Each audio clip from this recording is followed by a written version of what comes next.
Mi hermana arruinó mi carrera por celos absurdos, pero jamás imaginó que yo descubriría cada detalle de su traición y usaría sus propias palabras para destruir la imagen perfecta que tanto cuidaba. Desde niña entendí que en mi casa siempre había una favorita, y nunca fui yo. Mis padres nunca lo dijeron con palabras, pero estaba en cada mirada, en cada comparación disfrazada de consejo, en cada celebración exagerada de los logros de Camila y el silencio incómodo cuando yo hacía algo bien. Ella era la estrella, la hija perfecta, la que tenía gracia para hablar, la que siempre sabía cómo conquistar a cualquiera. Yo era lo que quedaba. La sombra. Crecí tragándome esa injusticia. Si traía buenas notas, apenas un bien. Si Camila sacaba un 8, había fiesta, fotos, llamadas a la familia. Si yo me esforzaba por participar en algo, escuchaba, aprende de tu hermana, ella sí sabe. No era odio lo que sentía, era un cansancio pegajoso que se acumulaba cada año. Una rabia silenciosa que se fue tatuando en mi piel. Cuando terminé la universidad y conseguí mi primer trabajo serio, algo dentro de mí se encendió. Era una empresa importante, con oficinas enormes, proyectos internacionales, gente que parecía sacada de una película. Por primera vez sentí que tenía un lugar propio, lejos de la sombra de Camila. Ese empleo era mi victoria silenciosa contra todos los años en que me hicieron sentir invisible. La primera vez que le conté a mi familia, mi padre solo dijo, «Qué bien, hija». Mi madre preguntó si el puesto era estable. ¿Y Camila? Camila sonrió con esa boca torcida que siempre escondía veneno. «¡Guau, qué suerte la tuya! Yo ni siquiera busqué y ya tenía ofertas». Nunca fue un elogio, siempre fue una competencia disfrazada. Yo lo sabía, lo sentí en mi estómago, pero decidí ignorarla. Tenía mi trabajo, mi independencia, mi aire para respirar. Con el tiempo, empecé a destacar en la empresa. Mi jefe confiaba en mí. Me dio un proyecto grande, algo que podía definirme profesionalmente. Trabajaba horas extras, me desgastaba, pero lo hacía con orgullo. Cada madrugada frente a la computadora sentía que estaba construyendo algo mío, sin depender de nadie. Un día, en una reunión familiar, intenté compartir mi emoción. Empecé a contar sobre ese proyecto, la responsabilidad, los retos. Pero antes de que terminara, Camila se levantó con su copa y comenzó a hablar de su nuevo curso de fotografía. En segundos, toda la atención se volcó hacia ella. Mis padres la aplaudieron como si hubiera ganado un premio internacional. Yo quedé ahí, con la frase muerta en la boca, sonriendo para que no se notara el nudo en mi garganta. Esa noche, mientras recogía los platos en silencio, sentí algo extraño. Al mirar de reojo a Camila, vi sus ojos fijos en mí. No eran los de una hermana orgullosa. Eran fríos, calculadores, como si disfrutara apagar mi brillo. No era solo indiferencia. Era celos. Celos puros, sucios, que brillaban como cuchillos. Ese descubrimiento me dejó helada. Durante años pensé que yo era la única que la envidiaba, que me dolía ser la hija invisible. Pero en ese instante entendí que Camila también me miraba con resentimiento. Porque por primera vez, yo tenía algo que ella no podía reclamar como suyo. Un lugar donde su nombre no significaba nada. Un logro que la dejaba fuera del escenario. Ese mismo día me juré una cosa, no iba a permitir que sus celos destruyeran lo que con tanto esfuerzo había levantado. Lo pensé con firmeza, con rabia, con determinación. Lo que no sabía era que ella ya estaba preparando el veneno que pronto me arrancaría todo. Y lo peor, lo haría con una sonrisa. Después de aquella cena familiar empecé a mirar a Camila con otros ojos. Ya no era solo la hermana perfecta que siempre recibía atención, ahora la veía como alguien que me observaba en silencio, esperando una grieta en mi armadura para colarse. Esa noche, sus ojos fríos quedaron grabados en mi mente como una advertencia. Al principio pensé que era paranoia mía. Quise convencerme de que exageraba, que eran imaginaciones. Pero los detalles empezaron a encajar como piezas de un rompecabezas que yo no quería armar. Camila comenzó a preguntarme más seguido por mi trabajo. Antes no le importaba en absoluto. Ahora, de repente, me pedía que le contara cómo era la oficina, quién era mi jefe, cómo eran mis proyectos. Fingía interés, pero había algo incómodo en la manera en que preguntaba. No eran dudas inocentes, eran preguntas calculadas, como si buscara información para algo más. Luego noté que empezó a seguir a varios de mis compañeros en redes sociales. Al principio pensé que era casualidad, pero cuando vi que comentaba sus fotos, que les daba me gusta, que incluso intentaba conversar con ellos, supe que no era coincidencia. Camila estaba entrando en mi mundo, en el único espacio que yo había logrado construir lejos de ella. Una mañana llegué a la oficina y me encontré con un detalle inquietante, un archivo importante, un reporte que llevaba semanas preparando, estaba modificado. Había errores graves, cifras cambiadas. No tenía sentido, yo era meticulosa con esos datos. Mi jefe lo notó y me hizo una observación dura. Juré que no había sido yo, pero no pude probar nada. Esa noche, cuando llegué a casa, Camila me recibió con una sonrisa cargada de veneno y un comentario casual.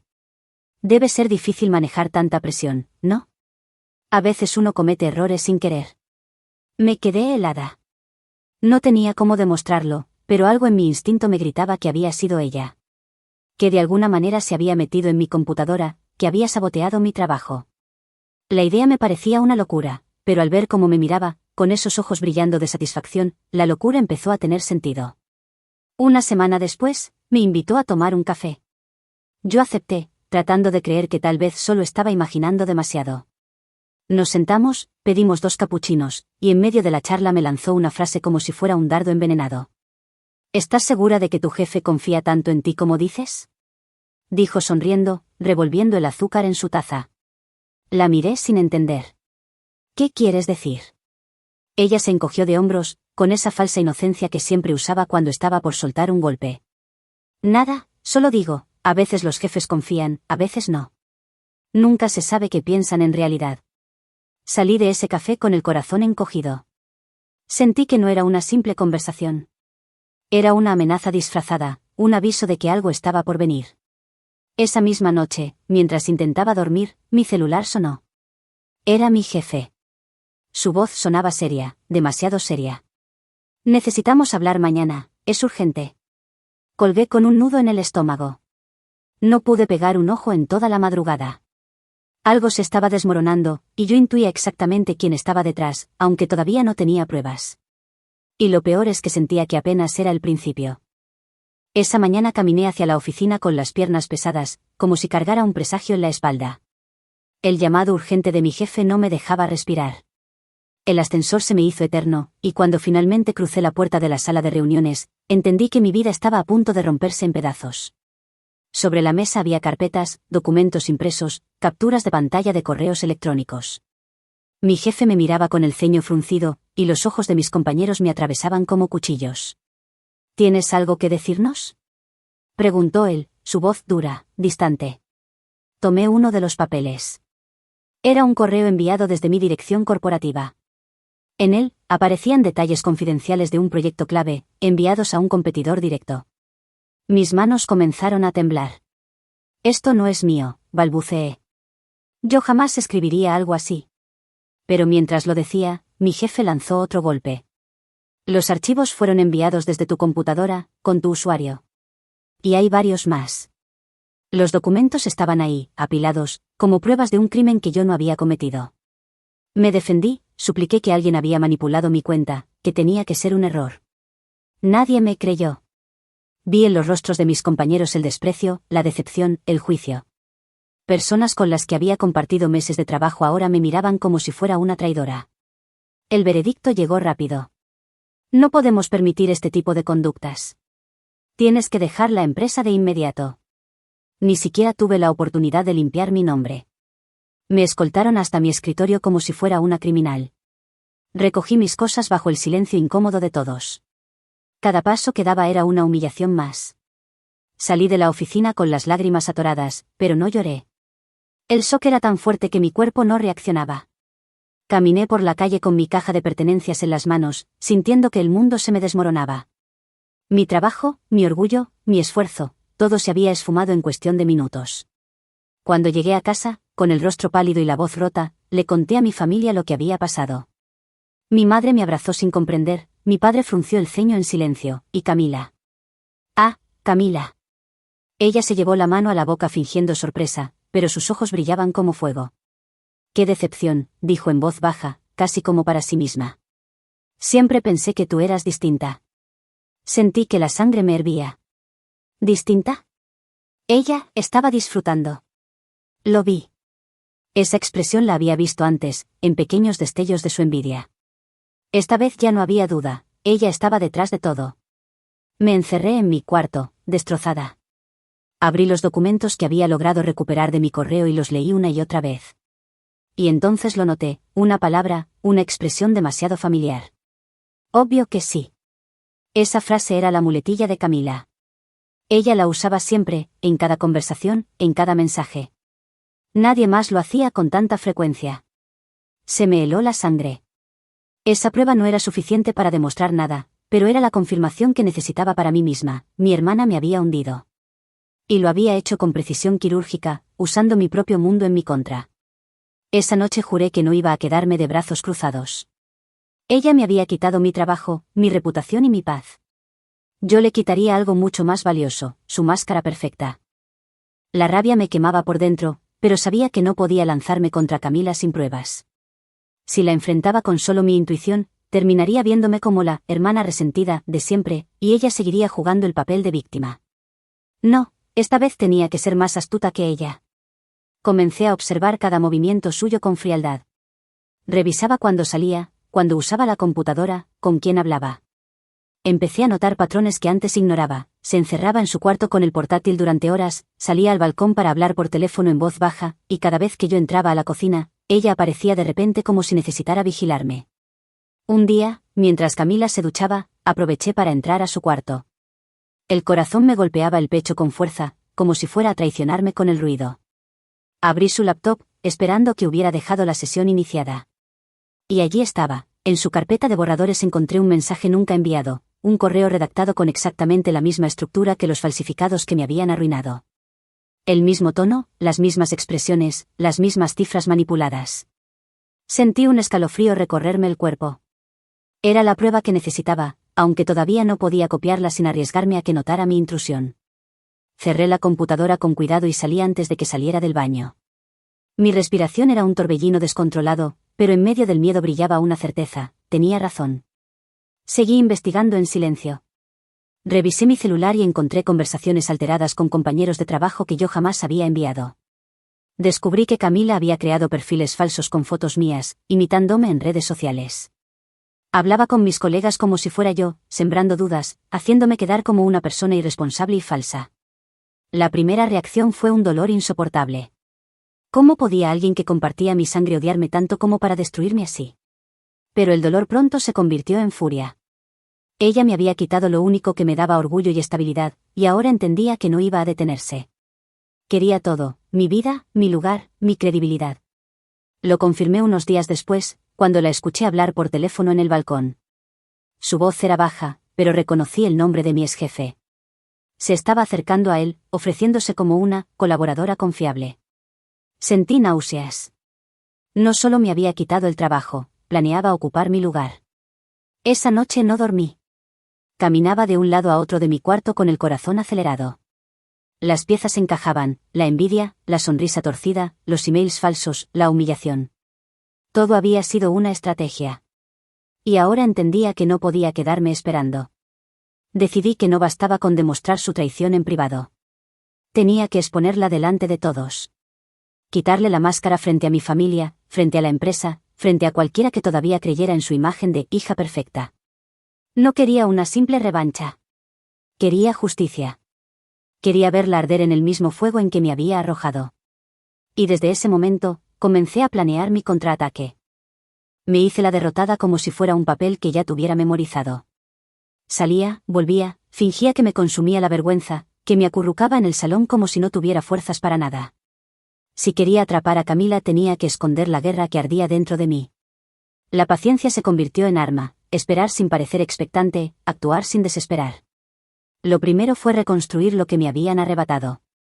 Conseguí, a duras penas, que un colega en la empresa que me apreciaba, uno que no había tragado la versión oficial, guardara mis mensajes antiguos y revisara registros de acceso. Me pidió discreción absoluta. Lo vi a los ojos y supe que esta vez no iba sola. Tener a alguien dentro que creía en mí fue como respirar después de años bajo el agua, pude pensar de nuevo. Con su ayuda, recuperamos metadatos, rastros digitales, huellas invisibles que prueban manipulaciones. Empezamos a coser el patrón, horas en que mi cuenta había sido usada y yo no estaba, IPs que no coincidían con mi uso habitual, accesos desde dispositivos que no eran míos. Cada fragmento aislado era insuficiente, pero juntos empezaron a formar una pista sólida.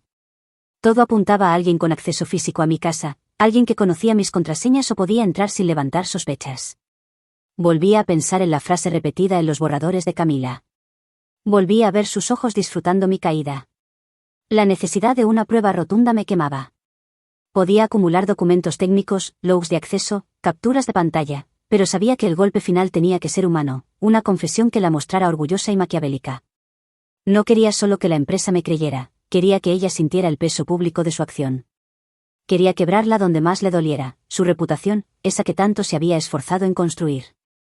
Armé una conversación trampa. Fingí vulnerabilidad con alguien que ella no sospechara, un viejo amigo común que aún me seguía en redes, y le pedí que lo conectara con Camila para buscar apoyo. Preparé el escenario en el que ella, confiada, se jactara. Supuse que la vanagloria la haría descuidada. El plan tenía riesgo, si fallaba, me quedaría sin pruebas adicionales.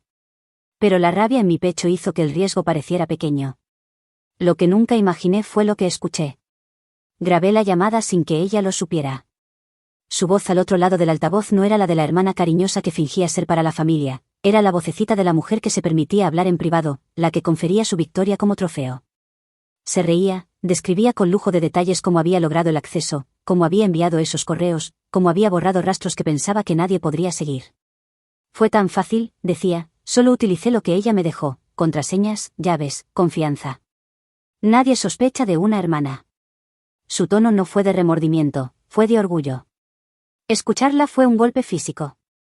Sentí náuseas pero también un gozo negro, tenía la confesión. Esa grabación se convertiría en el martillo que necesitaba. Guardé el archivo en varios lugares, hice copias, lo aseguré con la paranoia de quien sabe que lo que tiene puede salvarla o destruirla. No quise mostrarlo de inmediato a nadie. La estrategia aún pedía sigilo, debía exponerla donde más doliera y con el mayor número de testigos posible. En paralelo, armé un dossier meticuloso, emails falsificados que comparé con los borradores de Camila, capturas del perfil falso que había creado con mi foto, registros de acceso, la grabación de su confesión. Cada elemento tenía una nota explicativa, un contexto, una conclusión clara. No dejé cabos sueltos, no quería que me volvieran a decir pruebas circunstanciales. Era una presentación impecable, fría, precisa. Esa noche, sosteniéndolo, me costó no sonreír. Por primera vez en meses, sentí que el control volvía a mis manos. El siguiente paso era encontrar un aliado entre los que aún respiraban junto a mí en la empresa, alguien con autoridad y credibilidad. No quería al jefe que me había destrozado, ese ya había cerrado su veredicto. Quería a alguien neutral, a quien la verdad obligara a actuar. Llamé a la jefa de recursos humanos que años antes me había apoyado en un curso de formación. Le pedí un encuentro discreto, le conté parte de la historia sin mostrar todo, solo para medir su reacción. Sus ojos se abrieron, había sinceridad, y una sombra de incredulidad que pronto se transformó en profesionalismo. Accedió a revisar el material si se lo presentaba formalmente. Preparé la presentación. Era un momento de riesgo, si el RH no reaccionaba, o lo ignoraba, mi plan se vendría abajo. Llegué al edificio con la carpeta bajo el brazo, la voz temblando solo por fuera. Al entrar vi a Camila en la recepción, arreglándose el pelo, sonriendo. No me miró, y su indiferencia era parte de su estrategia. Cuanto más normal parece todo, más efectiva es la farsa. Pero yo no era la chica humillada que salía en una caja con sus pertenencias. Traía la evidencia que la derrumbaría. La reunión con recursos humanos fue fría, clínica. Desplegué el dossier como quien coloca las piezas de un rompecabezas frente a un juez. La mujer tomó notas, leyó, frunció el ceño. Preguntó por autenticidad, por backups, por testigos. Le entregué todo, las copias, las capturas, la grabación. No actuó en el acto, era profesionalmente correcta, y eso me hizo temblar por un instante. Pero luego dijo algo que fue como una luz: esto amerita una investigación formal. No puedo prometer resultados inmediatos, pero iniciamos el proceso. No era la condena pública que imaginaba, pero era el inicio de la reacción institucional que necesitaba. Al salir, mi teléfono vibró. Era un mensaje anónimo: cuidado. Ella no se detendrá. La comunicación no me asustó, me confirmó lo que ya sabía: la guerra había escalado. Pero también me recordó que mi plan tenía que ser limpio, sin venganza ciega que se volviera contra mí. Quería justicia, no perderme en la furia. Esa noche, antes de dormirme, reproduje una vez más la grabación. Oí su risa, la seguridad de sus palabras. Me prometí que el siguiente movimiento sería público, devastador y perfecto. Ya no solo se trataba de recuperar mi trabajo, era exponer esa mentira que la protegía desde la infancia. Quería que mi familia viera quién era ella cuando nadie la miraba, que la empresa supiera la verdad completa. Quería, en lo profundo, que ella sintiera la humillación que me había regalado. Y entonces supe algo más. Mientras yo me organizaba para el golpe final, ella estaba a punto de recibir una llamada que le daría una victoria personal. Iba a presentarse en la empresa, con la intención de ofrecer sus servicios como colaboradora, exacto, iba a intentar ocupar el lugar que ella misma había creado con mi caída. Si lográbamos que esa reunión coincidiera con la evidencia en manos del RH, la exposición sería total. Solté el aire como si me hubieran dado una llave. Llamé a mi colega de confianza, prepárate. Hoy la llamarán al edificio. Me respondió en un susurro, estoy listo. La adrenalina volvió, pero era distinta, fría, concentrada, letal. Habíamos plantado la trampa y ahora solo faltaba que el pez mordiera. Subí las escaleras del edificio imaginando todo, la mirada de mi ex jefe, el silencio de los compañeros, la cara de Camila cuando las piezas cayeran. No era un deseo de aniquilar por odio simple, era la búsqueda de reparación. En lo profundo, necesitaba ver la verdad completa para poder cerrar una herida que ardía desde la infancia. Esa noche apenas dormí. Repasé cada palabra que diría, cada documento que presentaría. La cuenta regresiva había empezado. Llegó el día. Lo siento como si hubiera estado esperándolo toda mi vida y, al mismo tiempo, como si fuera una cita con una pesadilla. Me desperté temprano con el dossier apretado contra el pecho. Dormí mal. Soñé con su risa, con las palabras de su confesión sonando como una campana. Hoy todo sería público. Caminé hacia la empresa con la carpeta en la mano y un nudo que no se deshacía. El ascensor subió lento. En la recepción, Camila estaba ahí, impecable, como si fuera una entrevista de trabajo cualquiera. Su sonrisa era la de siempre. La máscara. La vi y sentí repulsión y una extraña compasión que no quise admitir. Pero no era el momento de sentimientos difusos. Era el momento de la verdad. La sala de reuniones se llenó. Había gente que conocía, gente que no vi al jefe que me había expulsado y noté una sombra de incomodidad en su cara. Eso me dio fuerzas. Me senté frente al comité de recursos humanos, con la carpeta cerrada. El silencio se hizo profundo cuando desplegué los documentos. No dije mucho. Dejé que las pruebas hablaran. Primero entregué los registros técnicos, IPS, timestamps, accesos fuera de horario. Luego, los borradores de Camila. La correspondencia que había dejado en su laptop, idéntica al correo que me acusó. Subrayé frases iguales, coloqué comparaciones lado a lado. Las miradas se movían, algunas incrédulas, otras empezando a comprender. Fue cuando hice algo que sabía que la dejaría sin defensa, reproduje la grabación de su confesión. Su voz llenó la sala. Esa voz que en casa sonaba suave, protectora, ahora se escuchaba orgullosa y sin remordimientos. Fue tan fácil, usé sus contraseñas, sus llaves, su confianza, decía ella, con carcajada incluida. Sentí ganas de vomitar al escuchar el desprecio en sus palabras. Vi el rostro de mi jefe palidecer. Vi a mis compañeros mirarla con repulsión. La sala se cerró sobre ella como una jaula. Camila intentó interrumpir, a negar. Su boca se movía pero sus palabras sonaban pequeñas frente a la evidencia. Intentó explicar que había sido un juego, que solo quería demostrar algo, que no pensó que iba tan lejos. Las excusas rebotaban en las paredes. La reproducción llegó al final y el silencio que quedó fue denso, como un golpe. Recursos Humanos actuó con rigurosidad. Abrieron una investigación formal. La empresa, obligada por sus propias políticas y por la contundencia de las pruebas, tomó medidas inmediatas, suspensión preventiva, rescisión de cualquier contrato provisional que tuviera, y comunicación a los departamentos afectados para proteger la información. No fue una venganza emotiva, fue la consecuencia institucional de un acto criminal y traicionero. Lo que vino después fue público. No medios, pero sí un proceso interno que fue comunicado a quienes debían saberlo. Mi nombre fue limpiado. Me pidieron disculpas en términos formales, que no borraban el daño, pero que traían una reparación. Me ofrecieron la posibilidad de reincorporarme. No lo pensé por mucho tiempo. Volví. No fue exactamente como antes. Tenía cicatrices. Tenía desconfianza. Pero volví con la cabeza erguida. La humillación real la vivió Camila en otros escenarios. Al día siguiente, cuando su teléfono no dejó de sonar, familiares, amigos, contactos, muchos le dieron la espalda. Mi madre no supo qué decir la primera vez que le mostré las evidencias. Mi padre quedó mudo. La reverencia familiar que antes la protegía se quebró. La gente que la adoraba empezó a preguntar, ¿cómo pudo? Verla perder esa red fue una parte de mi justicia. Era ver caer la aparente perfección que la había blindado durante años. No la arruiné con violencia. No me convertí en la monstruo que ella quizá esperaba. No hice circular su grabación fuera de los canales legales. Dejé que las instituciones hicieran su trabajo.